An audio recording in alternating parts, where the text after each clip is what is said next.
people typically come because they are stuck in some area of their life. Something has happened, and now they have built up fear, either fear of failure, fear of success, fear of making the same mistake. In fact, a lot of people we get, Linda, they've had success in their life, either in their business or their marriage. Something happened along the way. We call it a significant emotional event. See, the unconscious mind takes a snapshot, and now this person can be paralyzed in taking more action or change. People have fear of change. But essentially, these barriers they develop in our nervous system, we don't know what they are. We call them hidden mental barriers. We call them mental weeds, whatever you want to call them. We can call it a negative pattern, but something needs to be unlocked. Something needs to be let go of. There is a lot of way to change things, but I think the world has gotten used to thinking that change takes a long time. Sure, in some cases, that can be the case. However, when it comes to making changes at the subconscious level, changes can take place pretty fast. Welcome to Linda's Corner, where we bring more hope, healing, and happiness to the world. My name is Linda Bjork, and today we're going to be talking about getting unstuck. I'm delighted to welcome Reg Malhotra. Reg is a globally recognized leader in rapid hypnotherapy and neuro-linguistic programming. He is the founder and CEO of Neuromasters Academy. Reg has been featured in Forbes, Psychology Today, USA Today, and more. You can reach Reg at his website, and I'll include that link in the show notes. Welcome, Reg. I'm so glad that you could join with me today. Great to be here, Linda. Lovely to be here. Thank you. And I'm so excited for this conversation. Reg, I love that there's more than one way to do things. And I love things that work. And I especially love things that work quickly. And so you have a way to help so that we can get the results we want a little faster. So I'm really excited to learn from you today. So what are you doing to give the results faster? I love that you said that, Linda. I think, the whole word, a lot of the words we use when we help people is words like rapid. And rapid indicates that things can change fast. And what are some of the things? Well, there is a lot of way to change things, but I think the world has gotten used to thinking that change takes a long time. Sure, in some cases, that can be the case. However, when it comes to making changes at the subconscious level, changes can take place pretty fast. I mean, let me give you an example here, Linda. If someone's been smoking, I'm going to use that only just an example. For 20 years, sometimes as much as a pack a day. Now they go and see someone for a hypnosis session, or there are techniques in neurolinguistics as well, and they could walk out of the room in 90 minutes, maybe 2 hours, never wanting to touch a cigarette again. And what is smoking? It's a pattern. It's a program. It's a habit. And I think that should be a very, very good piece of evidence that things can change fast. So patterns and programs. And when you talk about patterns, sometimes we have repeated the pattern over and over for years, for decades even. And it feels like when we try to just use our willpower or talk ourselves into it, it's almost impossible. So when you're talking about these instant results, I imagine that at the unconscious level where the program actually exists is where you have to get to in order to make the change. So how do we bypass our thinking and our habits? What are we, we're talking hypnosis. Are there other things? Is that what you're recommending? Or how do we hack into that program? Yes, I think that's the challenge, and the opportunity is to bypass. You see, we talk about the mind. Essentially, it's us, right? The different aspects of us. And they're there for a reason. The conscious mind, the thinking mind, the mind that likes to evaluate, judge, criticize, things, it has a very important purpose. However, like you suggested, if we can bypass that mind and reach that automation part of us, the software, if you will, the intelligence, where when things are done often enough or repeatedly, they eventually get relegated to that mind, the unconscious mind. Some people call it the subconscious mind. Why? So that we don't have to think about them more. I mean, we would literally go crazy, the amount of information we have come in. So if you have a glass of juice at the same time for 21 days or 30 days or 60 days, depends on which university talks about it. Some people say it takes 60 days to form a habit. The program gets built so that one way or another, you're going to go back at that time, go back to the fridge and try and have that glass of juice. So in terms of how do we reach the unconscious level, that's right, Linda, there's a number of techniques. Hypnosis is one. Why? Because hypnosis requires you to relax so much to the point that both your mind and your body are simply not focusing on anything else, maybe just the hypnotherapist's voice.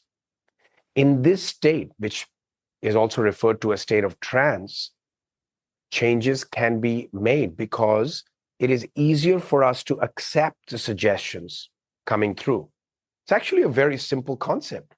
When your conscious thinking mind is not trying to evaluate, criticize, judge, overthink, then anything that is said is more easily acceptable. Does that make sense?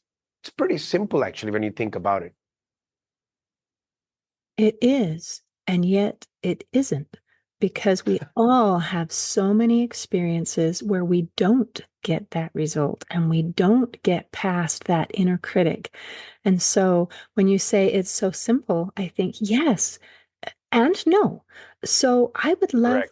I would love to hear, I guess, a little bit more. Maybe can you give us some examples of some people that you've worked with? We talked about smoking as a possibility.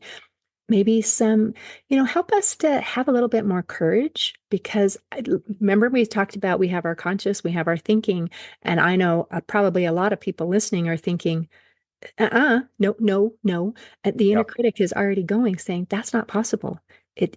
That's just not the way it works, because I have experience that's not the way it went down. Right. Sure. Yeah. It's simple. However, it requires certain prerequisites, right? It is simple in terms of the concept. The concept is pretty simple. But of course, as you said, people have had varied experiences. There can be trust issues. There can be belief issues. There could be things that people have tried in the past and haven't worked. So I can totally appreciate what you said there. In terms of a formal hypnotherapy session, it will require the person to have, number one, have rapport with the hypnotherapist. Very important. You must trust that this person has your best interest at heart, right? Number two, all fears and misconceptions about hypnosis and hypnotherapy. As you know, people believe all sorts of things because they've seen this guy on stage. Hollywood hasn't done it any favors. So there is a process that the practitioner must conduct to make sure there is no fears left by the time you go into the session, right? No fears. There should be everything should be clarified. All the information should come in examples from the person doing the work, so that the client is just relaxed about it and is not going to allow their conscious mind to come in the middle of the session, right? Third, there is a process of relaxation, and that generally practitioners use specific linguistics. You see, our middle name as a school is NLP. L stands for linguistics. Words have an incredible impact on how people feel, right? The words don't just dictate our world, they actually create our world. And the order and sequence in which the words are delivered will have a huge impact on how relaxed a person can feel. Once they reach that state of total relaxation, the next part is making suggestions. And these suggestions, Linda, they come from the client. There is an interview process that needs to be conducted. So we get the client's model of success, their ideas, their world. We must approach this client from what is important to them. These suggestions are made throughout the session. The client is relaxed, and guess what? There is more acceptance of the ideas. So in that sense, it's very simple. But to get to that stage, certain steps must be followed. In terms of examples, well, where do I begin? Some of the best uses that I've seen. I've trained thousands of people now, and people typically come because they are stuck in some area of their life. Something has happened, and now they have built up fear, either fear of failure, fear of success, fear of making the same mistake.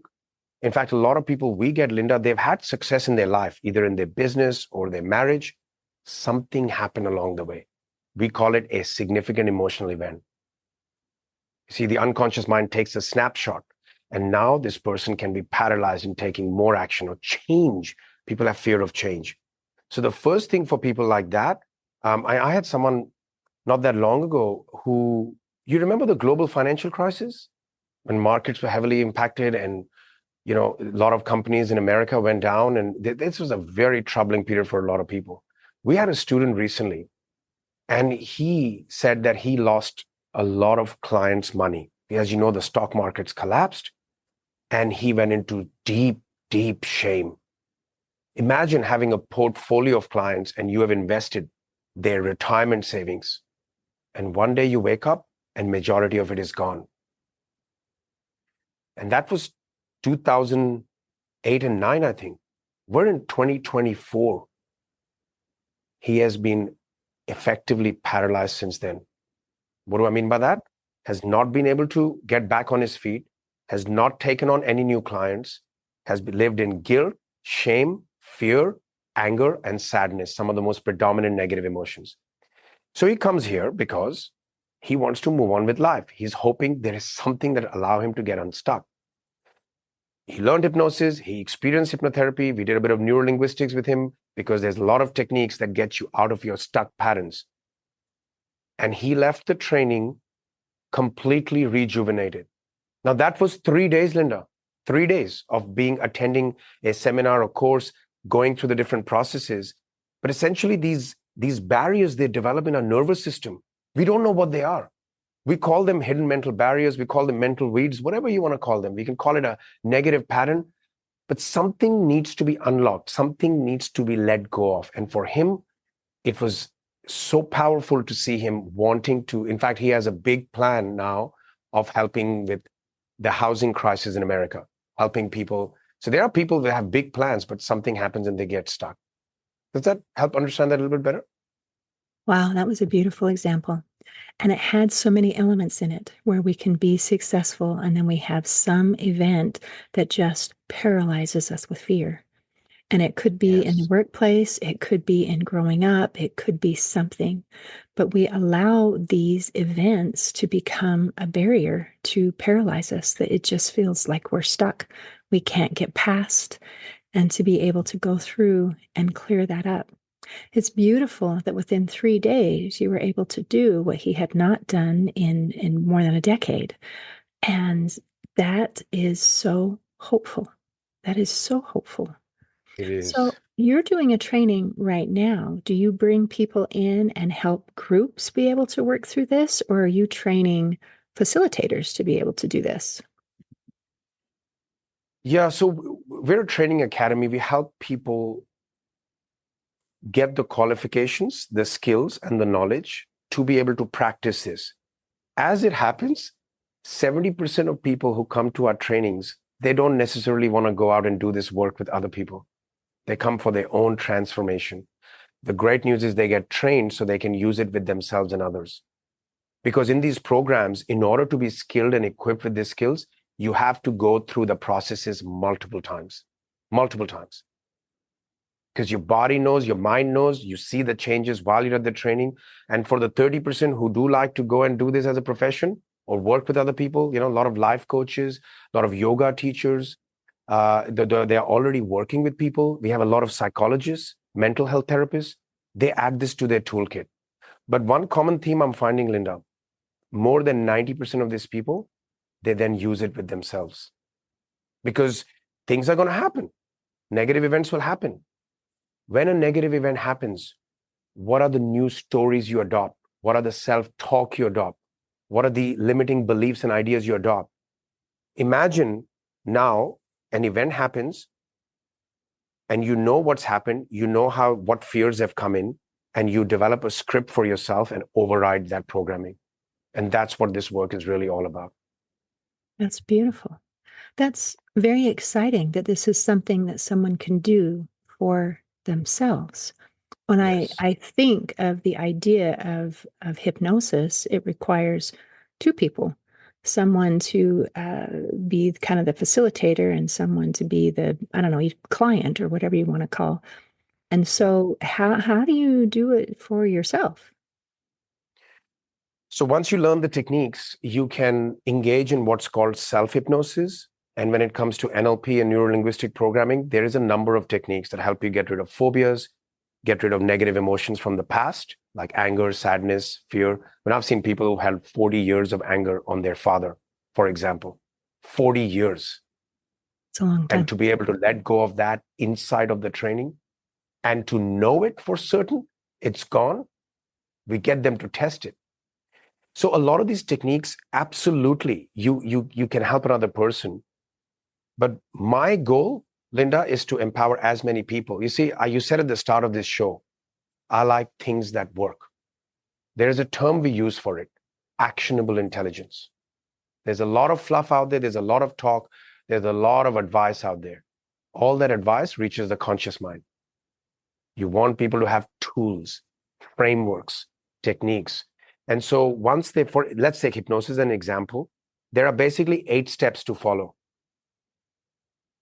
There are 8 specific steps we teach. All of them, if they are followed, the result is going to be great. The same 8 steps one can apply for themselves. The only difference is once you apply the 8 steps, you record it. And then you put your earplugs on. Because the more regularly it's done, the better. If you listen to it every night, and it only takes 10, 15 minutes for a session, if you're doing it with yourself, the more regularly the message reaches your unconscious mind, the more evident the changes become. Linda, just to share a little bit about myself, is that okay? Oh, yes, please. Going back many, many years ago when I found these tools, I had such negative ideas about people. I had negative stories about myself. I felt I was fundamentally flawed. And you'd be surprised when I run these programs and I ask people who's ever thought they are fundamentally flawed, 70% of the average room hands go up. So we're walking around the planet thinking that we are fundamentally flawed. Do you know what that comes with? It presupposes that you're not changeable. Right. So as I look back at my life, I felt I was fundamentally flawed. I felt I had a very negative relationship with money because I saw a lot of trauma around it. I had not seen much love around me. Wherever I looked at, the relationships were terrible, including a lot of them in my own close circles. There was nothing that I could look up to and model. And there's a line that I use that as I was going through my early years, all I could see was unhappiness. And my unconscious mind built up this idea that life is meant to be super unhappy. Just choose what level of that you want to be at. Can you believe it? And so I used a lot of these tools to reprogram this. And I checked for evidence. I reprogrammed my entire thinking about money. Imagine running a business and not being able to offer a product and ask for money. And I used to feel guilty because someone said healing should be free. So whose suggestions are we accepting, Linda? I'm sorry, I'm very passionate about this because when someone is in authority and they say something to you about you, guess what? By default, it is a hypnotic suggestion. And I ask people, look back at your life. Are there people who have made suggestions to you or said something to you about you, and they were an authority in your eyes, like teachers, like parents, like doctors? And look back at your life and notice how much of that suggestion you've actualized. And I'm amazed, the whole room. It's like, yep. So, and some of these suggestions don't serve us. And the point I'm trying to make is we have a real opportunity for those who work with these tools, those who learn this, those who eliminate these fears and misconceptions that society has built in. You can actually reprogram. This is the word I would. Any negative suggestions you've been holding, you can override it with new ones. I've seen it thousands of times. That's beautiful. It's so hopeful. When you mentioned that the idea of feeling fundamentally flawed and that 70% of people feel that way. And the tricky part about it is it means there's nothing that you can do about it. No matter how hard you try, no matter what success you achieve, you never feel good enough because you know, put some little air quotes, that you are fundamentally flawed, and that any of those successes seem to feel like just a facade. And we get that imposter syndrome where we feel like if you knew what I was really like, Reg, you would know that I am fundamentally flawed. And that idea is so common and so prevalent. I know I have felt that way. So to be able to go from that place to be able to recognize and believe and accept I have value, I am a good person. And then, and in addition to that, it means I can grow, I can change, I can become better. I don't have to be stuck. I think that that is just such a hopeful, beautiful message. I thought your comment that when we hear something by an authority figure, especially in our youth, that that is a hypnotic suggestion. So it makes me think, what is the definition of a hypnotic suggestion? Is it something that bypasses the conscious and just embeds in the unconscious? Exactly. And it's immediate. People think hypnosis is this, oh, this, you've got to, it's this complex thing. Well, in reality is you don't even know when you can be the subject of a hypnotic suggestion unless you train yourself, learn language, it's everywhere. And I cannot tell you how much it is there in politics. I've studied it, and it's scary to me how prominent it is and how a lot of people are trained in it. See, it's one thing. Everything has a good and a bad, right? It's like I say, marketing or money in the wrong hands is going to lead to wrong results. But people who have good intentions, they are good at heart. See, you become more of who you are with money. If you have bad intentions, you're going to use it. And it's the same thing with, tools like this. If it's in the wrong hands, that's like a lot of things. And so I've seen people use it incorrectly. Largely, we have created a community of thousands of people who are using it for the right reasons, helping a lot of people around the world. It excites me that this stuff has been around for hundreds of years. In fact, I talk at my trainings about how it got a bad reputation very early on. And it has a lot to do with a fellow called Anton Mesmer. Have you heard of Mesmer? No, Mesmerism? Oh.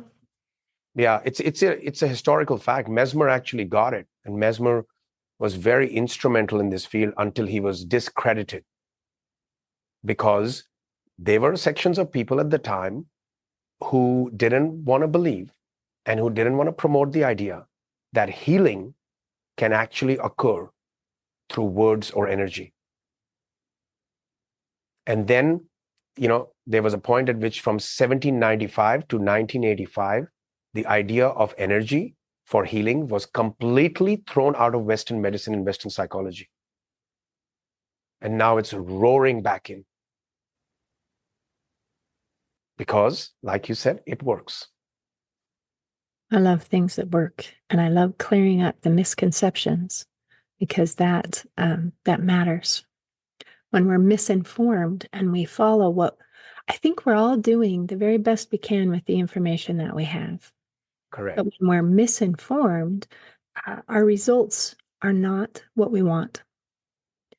We try and we try and we try, and it just doesn't give us what we're after. So that is helpful to be able to clear that up and to recognize where it came from. So those are to go back to your earlier question, Linda. Sorry, I missed that one. The one about what is a hypnotic suggestion. Well, this is important knowledge for your listeners. It's, again, I like to call things simple because they are, once we are willing to be open-minded. At any time during the day, there could be moments where you are more suggestible in general. It could happen when you're relaxed. It could happen when you're driving, for example. We experience what's called driving trance. Have you ever had moments where you've been driving and you don't even know how you got there? You don't even remember your journey. That's a driving. And nowadays, we have this trance. Have you ever been in here and can't even hear what someone is saying to you? That is a trance. So there's a lot of, and everybody experiences trance a minimum of twice a day. Everybody. So there are other reasons why, if you look at a lot of institutions where there's a lot of chanting and hymns and prayers, A lot of those things can allow us to fall into these states where you're more suggestible. So the reality is that just like authority, there are other situations where something said to you could become more easily accepted. And that's simply what a hypnotic suggestion means. Anything that can bypass the conscious mind and get accepted at a deeper unconscious level so it holds true for you is a hypnotic suggestion. Isn't that interesting? So just thinking of examples of that, I have a friend who was wanted to do something new. She wanted to change jobs. She wanted to, try something new. And she said, as soon as she had the idea, this is what I want, a voice popped into her head and said, you can't do that. And she stopped and said, whose voice is that? Where did that come from? And she pondered it and she said, oh my gosh, it's my mom. She said, I'm 40 years old and I can still hear the voice of my mom saying, you can't do that. So I had never thought of that as a hypnotic suggestion. I thought of it just as training and upbringing. So that kind of adds a new aspect and a new understanding to why we are the way that we are. That's excellent. I think that this is fundamental basic knowledge. If it was up to me, it would be passed down to kids very early on so they can guard the most precious instrument that has been provided to us, the most precious instrument. What information goes in there? We have techniques we teach people that you can delete information. You see, that's a very interesting point you said, Linda. I say this. Your parents' voice, generally your parents' voice, I'm generalizing, when you're a child becomes your inner voice when you're an adult. Now, I'm not saying there's everything wrong with that, but in a lot of cases, it does not serve us. We must be able to identify. People literally have, I do as well. I have many times. We literally have conversations with other people in our head. Have you ever done that? Full conversation. Yeah. So our system is such that words that are coming in, depending on how they're processed, how we filter them, and that's the role of neuro-linguistics programming now, if I can talk about that. There are techniques we use to help people to be able to adjust their filters. We have 11 million bits of information coming in per second, and our brain can only accept 126 to 134 bits. How does it decide what information to bring in? I don't know about you, but ever been in a situation that you live somewhere and there is a particular store near you and you never noticed it for like 5 years and was right there? That's just one example. Or there is something else. It's because our brain deletes certain things. Even psychologists have said we will literally go crazy if we were able to accept all that. The question is, how does your brain or your unconscious mind decide what to filter, what to remove, generalize, distort in order to give that 134 bits to the conscious mind? That's what we go into in here, because that is awareness, that is mastery of self-communication, and that has incredible impacts for people. Because if you can realize what your filters are and you can adjust them, you now have tools to ensure what information you allow in, what you reject, and what you process. That's beautiful. And as you're describing, not only adjusting our filters, which is helping to protect our minds. So now I popped back into Harry Potter here, where Harry Potter was trying to learn how to keep voices and influences out that would not serve him, right? Yes. So through this and learning and this training and being able to adjust my own filters, will that help protect me from those? Because you mentioned you have tools and information that work, and they are neutral in and of itself. It's just a tool. But in some hands, it can be a tool of healing. And in other hands, people who do not have your best interest in mind, they recognize that they have a tool that gives them power. And then they use that tool to help influence what we think, maybe even without us being aware of it. So is there then a way to help recognize and to be able to protect ourselves from those people who have power through their knowledge and don't have our best interests in mind? Yes, I think that comes through the study of this field. So your awareness, your knowledge means depends on what levels you're at. You can recognize if something is coming at you with a negative intention. Absolutely. That requires a study of this, practice and study until you become aware of it, and that is happening for sure. Either way I look at it, this is the fact we have the ability to determine our filters, the fact that we have the ability to reprogram what has already taken place is a God-sent gift. It is the Creator's, I'm going to say it this way. It is provided to us by the Creator. Simple. It exists for a reason.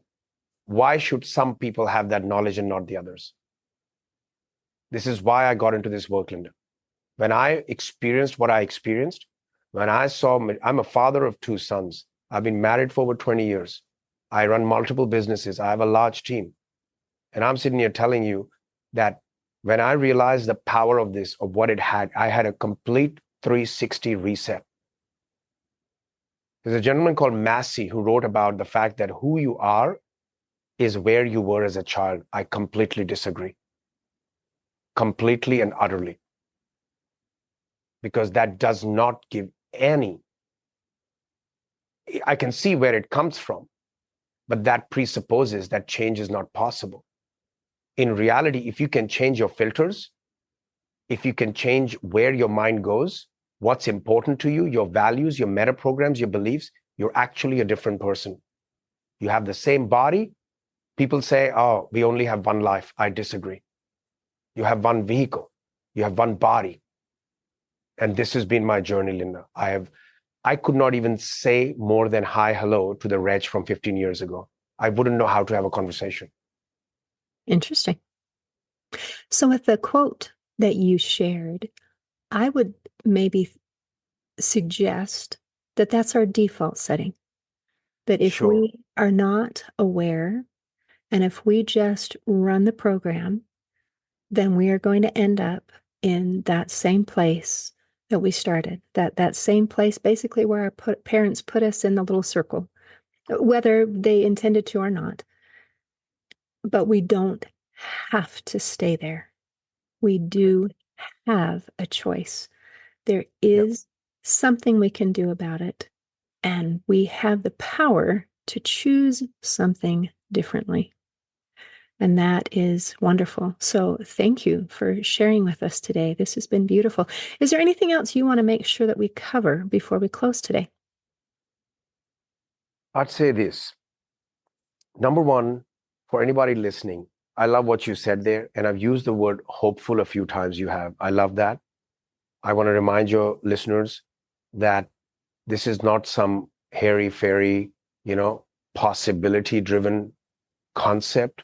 These are actionable, intelligent. These are tools. First thing, believe that anybody can change and grow. In fact, I would say it's your duty and your obligation to express all parts of you, to have different experiences. And if anyone feels they're fundamentally flawed, they should get rid of that idea ASAP.